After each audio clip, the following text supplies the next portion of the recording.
అందరికీ నమస్కారం. నేను మీ హైమారెడ్డి. భారతదేశం ఈనాడు ప్రపంచ దేశాలలో ఒక మంచి స్థానంలో, అత్యున్నతమైనటువంటి స్థానంలో ఉండడానికి గల కారణం మన ప్రధానమంత్రి శ్రీ నరేంద్ర మోదీ గారు. వారు ఏవైతే ఆర్థిక సంస్కరణలు తీసుకొచ్చారో దాని వలనే ఈనాడు మన భారతదేశం ఒక మంచి స్థానంలో ఉంది. ఒక దేశం ఆర్థికంగా ఎదగడానికి ఆ దేశ ప్రజల యొక్క కొనుగోలు శక్తి అనేది నిర్దేశిస్తుంది. ఆ దేశ ప్రజల కొనుగోలు శక్తి పెరిగినప్పుడే ఆ దేశం అభివృద్ధి చెందుతుంది. దీనిని మన ప్రధానమంత్రి నరేంద్ర మోదీ గారు దృష్టిలో ఉంచుకొని ఈనాడు జిఎస్టి సంస్కరణలు తీసుకురావడం జరిగింది. మరి ఆ జిఎస్టి అనేది పేద మధ్యతరగతి కుటుంబీకులందరికీ కూడా చాలా ఉపయోగకరంగా ఉంటుంది. మనమందరం కూడా నిత్యావసర వస్తువులు కొంటూ ఉంటాం. వాటన్నింటికీ కూడా ఈనాడు జిఎస్టి అనేది తగ్గింపు చేయడం జరిగింది. హెల్త్కి, ఎడ్యుకేషన్కి, ఇన్సూరెన్స్లకి, వీటికైతే మొత్తం జీరో ట్యాక్స్. ఎందుకంటే మన దేశ అభివృద్ధి అనేది చాలా చక్కగా ఇంకా ప్రపంచ దేశాలలో ఒక మంచి స్థానంలో నిలబెట్టడానికి, ఈనాడు ఆర్థిక రంగంలో 4వ స్థానంలో ఉన్నటువంటి భారతదేశాన్ని మొదటి స్థానానికి తీసుకువెళ్ళడానికి, విశ్వ గురువు స్థానానికి తీసుకువెళ్ళడానికి ఉపయోగపడుతుంది. కాబట్టి ప్రజలందరి భవిష్యత్తుని, అభివృద్ధిని దృష్టిలో ఉంచుకొని ఈ జిఎస్టి సంస్కరణ అనేది తీసుకురావడం జరిగింది. ఈనాడు భారతదేశంలో ఎన్నో రకాల అభివృద్ధి పథకాలు తీసుకొస్తూ భారతదేశాన్ని ఒక మంచి స్థానం వైపు తీసుకెళ్తుంటే ప్రపంచ దేశాలన్నీ కూడా భారతదేశాన్ని శాసించాలి అని చూస్తున్నప్పుడు సమయాన్ని బట్టి ఆ దేశాలకు గుణపాఠం చెబుతూ మన భారతదేశాన్ని ఒక మంచి స్థానంలో తీసుకువెళుతూ ప్రగతి పదం వైపు standup India, startup India, make in India, made in India, vocal for local అనేటువంటి సంక్షేమ పథకాలను, ఫలాలను తీసుకొచ్చి భారతదేశంలో ఉన్నటువంటి యువతి, యువకులు, మహిళలు అందరికీ కూడా ఈ స్కీమ్స్ని అందచేసి మనం వోకల్ ఫర్ లోకల్, ప్రతిదీ కూడా మన దేశంలో మనమే, మన వస్తువుల్ని మనం తయారు చేస్తాం.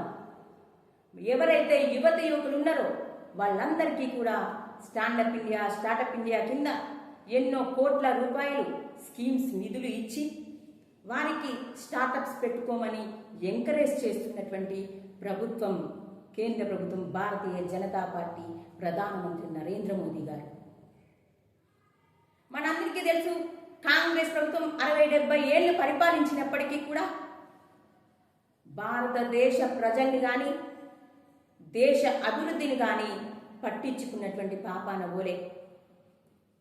ఎప్పుడు చూసినా వాళ్ళ కుటుంబంలో ఎవరెవరికి పదవులు ఇవ్వాలి, ప్రధానమంత్రులు చేయాలి, ముఖ్యమంత్రులు చేయాలి, మంత్రులు చేయాలి, మరి భారతదేశాన్ని ఏ విధంగా దోచుకోవాలి అనే ఒక ఆలోచనే తప్ప భారతదేశాన్ని ప్రపంచ దేశాలలో ఒక మంచి స్థానంలో నిలబెడదాం, భారతదేశంలో ఉన్నటువంటి ప్రజలందరినీ కూడా ఒక మంచి స్థాయికి తీసుకువెళ్దాం, ఆర్థిక రంగంలో భారతదేశాన్ని ముందుకు తీసుకెళ్దామని కాంగ్రెస్ ప్రభుత్వం ఏనాడు కూడా ఆలోచించలేదు, ఇప్పుడు కూడా ఆలోచించట్లేదు.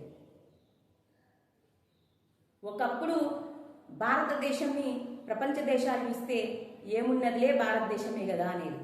మరి ఇప్పుడు భారతదేశాన్ని ప్రతి ఒక్క దేశం కూడా ఆదర్శంగా తీసుకుంటుంది మన భారతదేశాన్ని, మన భారతదేశ ప్రధానమంత్రి శ్రీ నరేంద్ర మోదీ గారిని. అలాంటి వ్యక్తి మనకి ప్రధానమంత్రిగా రావడం నిజంగా మన భారతదేశ ప్రజలందరూ కూడా చేసుకున్నటువంటి అదృష్టంగా నేను భావిస్తున్నాను. అలాంటి వ్యక్తిని మనకు అందించినందుకు భారత ప్రధాని నరేంద్ర మోదీ గారి తల్లి గారికి నిజంగా మనమందరం కూడా ధన్యవాదాలు తెలియజేసుకోవాలి. నేను ధన్యవాదాలు తెలియజేసుకుంటూ ఉన్నా. ఆ అమ్మని కూడా ఈ కాంగ్రెస్ ప్రభుత్వం ఈనాడు హేళన చేసింది. వాళ్ళు కూడా ఒక తల్లి కంటే పుట్టిన పిల్లలే కదా. ఒక మహిళను పట్టుకొని, ఒక చనిపోయినటువంటి స్వర్గస్థురాలైనటువంటి ఒక అమ్మను పట్టుకొని అట్లా మాట్లాడడం చాలా చాలా నీచమైనటువంటి పరిణామంగా భావిస్తున్నా. భారతదేశ అభివృద్ధి చేత కాదు, దేశ ప్రజలను ఏ విధంగా చూసుకోవాలి, ఏ విధంగా ఆర్థిక రంగంలో ముందుకు తీసుకెళ్ళాలి, ఏ విధంగా మహిళల్ని, యువకులని, మరి ప్రజల్ని, రైతుల్ని అందరినీ పట్టించుకోవడం చేతగానటువంటి కాంగ్రెస్ ప్రభుత్వం ఈనాడు ఆ విధంగా మాట్లాడుతూ ఉన్నది. కానీ అదే ప్రధానమంత్రి శ్రీ నరేంద్ర మోదీ గారు భారతదేశ ప్రజల కోసం నిత్యం నిద్రపోకుండా 18 గంటల పాటు శ్రమిస్తూ దేశాన్ని ఒక మంచి స్థానంలో ఉంచాలి, దేశ ప్రజలను అన్ని వర్గాల వారికి కూడా న్యాయం చేకూరుస్తూ ప్రతి ఒక్కరికి కూడా సంక్షేమ పథకాలను అందిస్తూ ఈనాడు గ్రామ స్థాయి నుండి భారతదేశం మొత్తం కూడా రాష్ట్ర స్థాయి వరకు కూడా అన్ని రకాల నిధులను అందిస్తూ ఒక మంచి స్థానంలో నిలబెట్టినటువంటి వ్యక్తి ప్రధానమంత్రి శ్రీ నరేంద్ర మోదీ గారు. మరి మనమందరం కూడా వారికి ధన్యవాదాలు తెలియజేసుకోవాలి. ఈనాడు నేను ఒక సగటు మధ్యతరగతి కుటుంబీకురాలుగా ఈ జీఎస్టీ తగ్గింపు అనేది చాలా లాభదాయకమైనది.